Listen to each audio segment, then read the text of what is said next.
Guys, आज मैंने आपके लिए लाया है चक्रवृद्धि ब्याज का पार्ट 3, जिसमें मैंने पार्ट 1 में बताया, पार्ट 2 बताया, पार्ट 3 चक्रवृद्धि ब्याज ही अभी चल रहा है, जहाँ पे हमको गुना पर आधारित प्रश्न, जैसे एक क्वेश्चन है और उस क्वेश्चन में मैं दिखाता हूँ किस प्रकार से सवाल दिया जाता है, किस प्रकार से सवाल हमें पूछे जाते हैं और उसमें हम कैसे बेसिक से निकालते हैं, कैसे फार्मूले से निकालते हैं, दोनों तरीके से मैं आपको बताऊंगा। तो सबसे पहले मैं देख लेता हूं क्या क्या क्वेश्चन में दिया है। तो क्वेश्चन में जो जो दिया है पहले उसको लिख लेते हैं। दिया है, क्या क्या दिया है। कोई धन, इसका मतलब क्या निकलता है, कोई धन यानी मूलधन होता है जिसका हमें पता नहीं है। यानी मान लीजिए, माना मूलधन, मूलधन कितना है, x है, ठीक। कोई धन मान लीजिए x धन है मूलधन पर, यानी चक्रवृद्धि ब्याज पर, चक्रवृद्धि ब्याज पर 3 वर्ष में, 3 वर्ष यानी समय कितना है, समय कितना, 3 वर्ष, एंड अपने का 3 गुना हो जाता है। यानी कोई धन चक्रवृद्धि ब्याज पर 3 वर्ष में अपने का 3 गुना हो जाता है।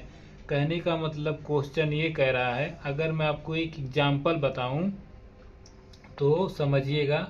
जैसे 100 रुपये का मान लीजिए, क्वेश्चन में थोड़ा सा चेंज कर रहा हूं।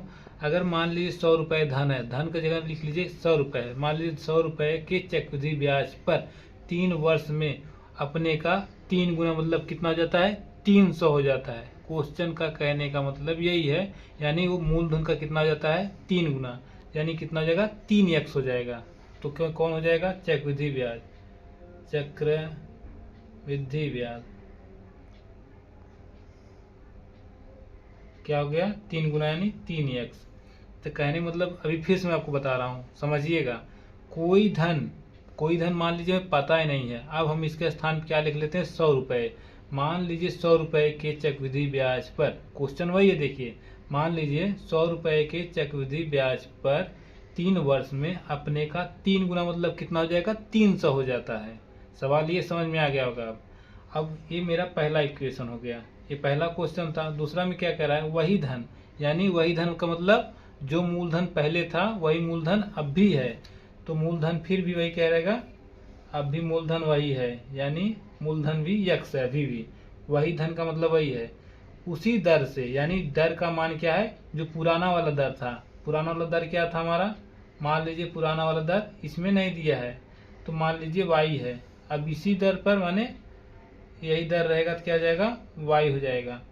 उसी दर से कितने वर्षों में, इस बार हमें क्या कहा जा रहा है, कितने वर्षों में, समय हमें नहीं दिया गया है, समय इस बार पूछा जा रहा है। और कितने वर्षों में 9 गुना हो जाएगा, यानी मूलधन का कितना हो जाएगा, 9 गुना, यानी कितना हो जाएगा, 9x हो जाएगा। सवाल समझ में आ गया होगा। अब हल करना है, हमने पहले ही बताया है कि मैं तो जितना चक्रवृद्धि ब्याज का सवाल था सब बेसिक से हल करता हूँ। केवल एक फार्मूला आपको बताया है, ए बराबर चक्रवृद्धि ब्याज बराबर पी यानी मूलधन 1 plus R power 100 power n। यही फार्मूला हर एक सवाल मैंने आपको बताया, बेसिक से लगाया है। आज भी मैं इसी सवाल को इसी रूप से लगाऊंगा, फिर आपको मैं दिखाऊंगा सवाल का कैसे सूत्र बनता है, और सूत्र जो निकलता है एक छोटा सा सूत्र रहता है, उस सूत्र से कैसे हम हल कर ले जाते हैं, जिसको हम ट्रिक बोलते हैं। ट्रिक हर जगह कभी काम नहीं आएगा, लेकिन अगर आपके पास, मैंने बताया, मैंने सब सवाल इसी बेसिस पे लगाया, केवल ए बराबर 1, ए बराबर P 1 plus R power 100 power n, बस।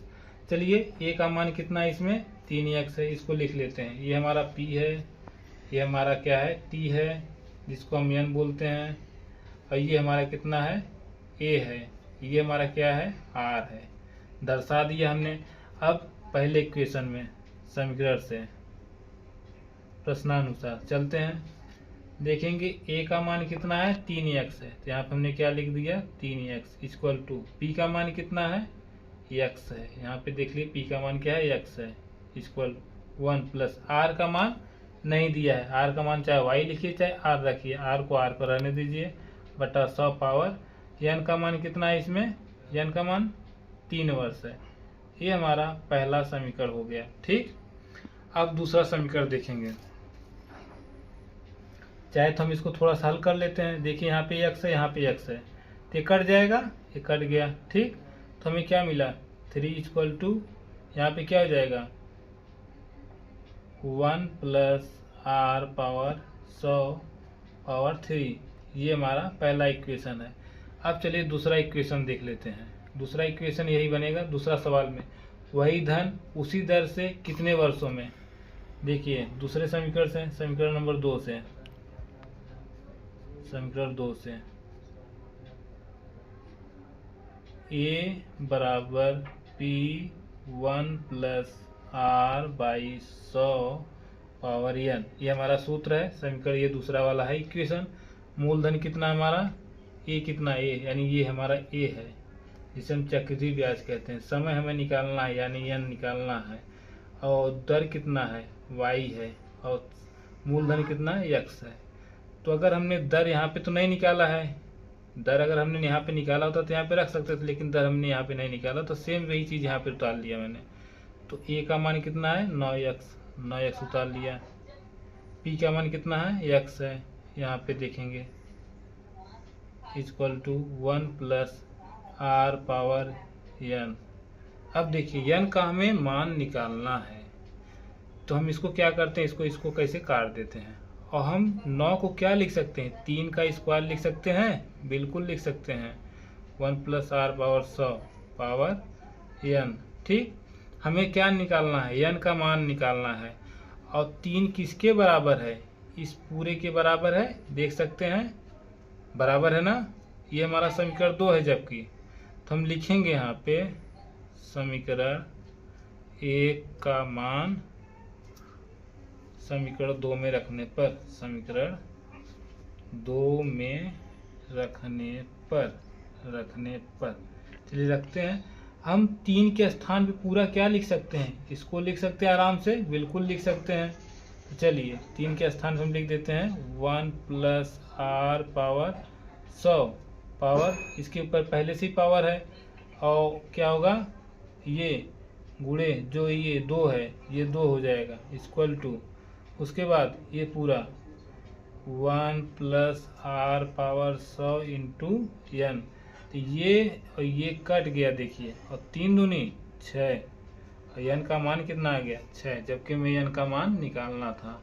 तो ये एक तरीका था जिसे हम बेसिक कहते हैं, और मैंने हर एक सवाल को केवल इसी सूत्र से लगाया है। मैंने आपको बता देता हूँ फिर से, आप बेसिक जितना लगाएंगे उतना